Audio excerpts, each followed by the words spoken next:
As the chief's eyes rested upon him, Tommy felt like Brother Cockroach in the Anansi story when Cockroach found himself in Fowl's yard. The chief held up his hand and silence settled on the parade ground. Tommy held his breath as he tried to recall everything his father had taught him. Each year, as far back as he could remember, he had seen boys made into young warriors and had dreamed of the morning when he too would be made into one. But he had never dreamed that he would be so afraid. Tommy was not afraid of being hurt. What made him fearful was that he might forget the words he was supposed to say, the replies he should make to the chief when his turn came along. But Tommy hoped he would remember. He had studied very hard. The chief broke his silence. "Brothers and sisters of the Maroon people, greetings," he said. "Greetings, O chief," answered all the people. "Today, once again, we are here to find out whether some of our boys are ready to be made into young warriors," the chief continued. "But before we put them to the test to see how strong and active they are, we must find out how much they know of our history." "True, true," cried the people. Tommy could see his father in the crowd smiling at him, and suddenly he was no longer afraid. He was now sure he would remember what to say when the time came. The chief was facing the boys again. His face was stern. "The first question will go to you," he said. And his finger came up fast as lightning and pointed at Uriah. "Uriah, who are the Maroons?" he asked loudly.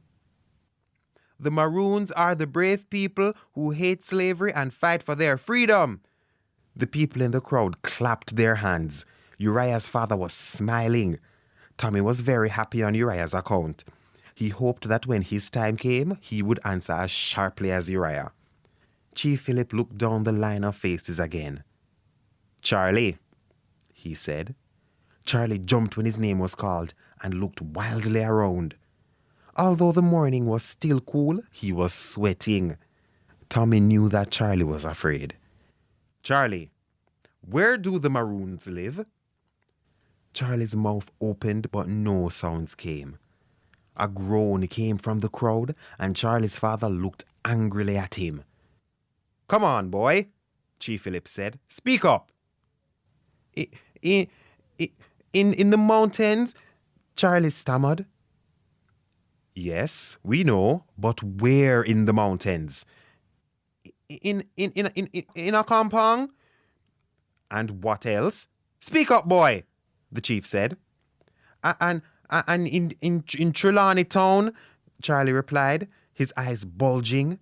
"Yes, go on, boy," Chief Philip insisted. In Nanny town," said Charlie, licking his lips and trembling.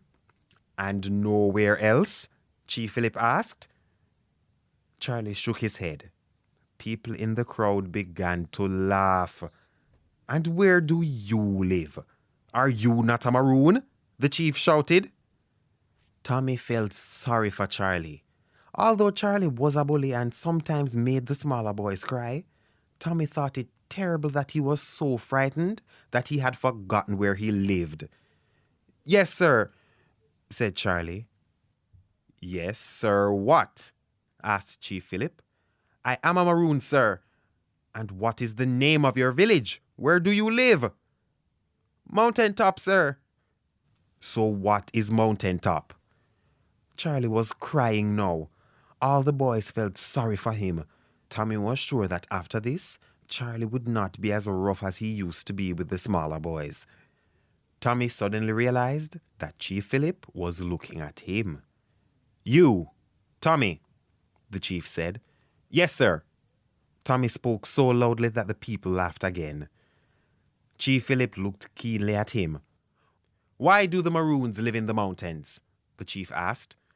"Because in times of war, we're like the trees of the forest," Tommy said quickly.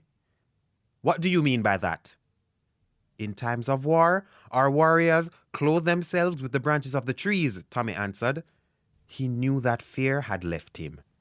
"And why do they clothe themselves in the trees of the forest?" so that the English redcoat soldiers cannot see them. Our warriors became like the bush. Since we are small in numbers, we win our battles by being smart, Tommy said, holding his head high. The people laughed and cheered, and Tommy could hear his father laughing far more loudly than the others. But now, Chief Philip held up his hand and there was silence once more. He looked at Johnny and turned his wrist so that the gold band glittered in the sun.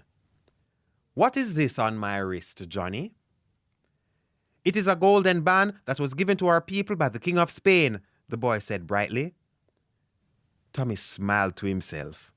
He was happy that his best friend was not afraid. "And why did the King of Spain give us this golden band?" "Because we showed that we are true Jamaicans. We fought for our country." "In what year did we begin our fighting?" "In the year 1655. "How long ago was that?" said the chief. "If a warrior was born in that year, he would already have known more than 80 summers," answered Johnny. Everybody applauded again as Chief Philip nodded his head. The chief turned away and looked at David. "You, David," Chief Philip said, "tell us what happened in the year 1655.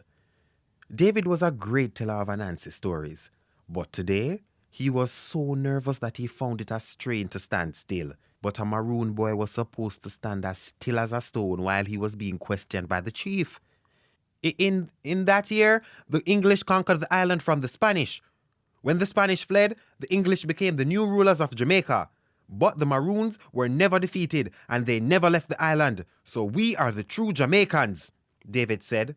"Wonderful, wonderful," cried the Maroons, laughing and beating the earth with their feet.